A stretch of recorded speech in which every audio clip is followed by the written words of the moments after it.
We're going to feature the AutoZone trade that we were covering back over here. We've gone from that 358 area on 9.5, 9.6. We ran up, hit resistance, pulled back, went up to these very highs, pulled back, and then today's range, 60-minute chart, that's what it is, and we've gone parabolically up as AutoZone should. Within the price volatility. You have price volatility up, you pull back, you set it up, you test it. Now you ran through that resistance level right here. And this is the intraday high. And here is the AutoZone. So basically, you had from 358 to the 371. You had the intraday low. It drops down about 200 pennies. And it's gone from 364 to 371. And AutoZone is a very slow, high beta stock within the broader bull market. Is it likes, if you're going to trade intraday, you make your moves, you can sell into it, you let it pull back, or you can add to positions. We, as market makers, for the most part, do this on this intraday level. However, for position management level, the contracts can be traded on the call side, and the days that it wants to pull back to support level and test breakouts is that you can buy the short-term puts and cash in on that and then let your calls keep running.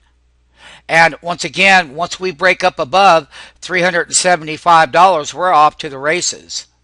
It's been a stock, as I featured on the daily charts and whatnot, it's been beaten down. Here's a weekly chart of AutoZone, AZO, and the reason why we'll use the weekly is because it's going to give, once again, it'll be like a little bit of a recap.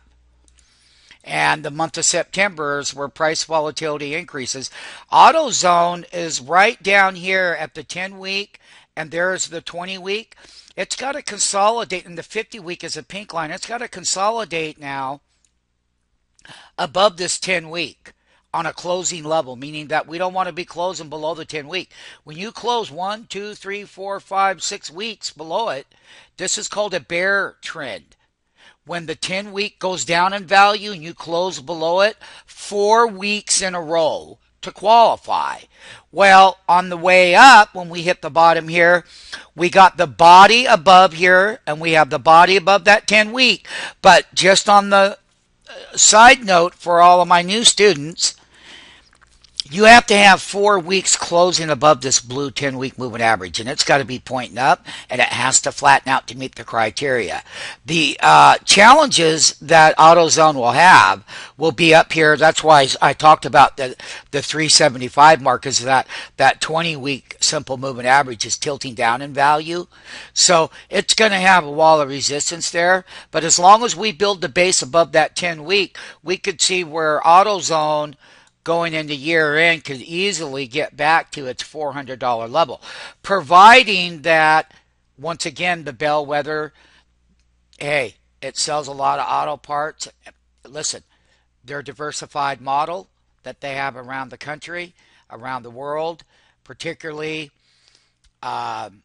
it's the leader, and the leader we had shorted this thing because it was overbought. It had to come down, and it did. And on a weekly level, boy, you talk about putting, and that was that $355 target level, and that's when we were really all over AutoZone at that time. But we've been updating it because we've come up. That's that big weekly breakout, that rising 50-week, and that high-frequency model came right in. So here's a wall of resistance that it will have to deal with. As of today, it's going to be 373.66. That's the 20-week.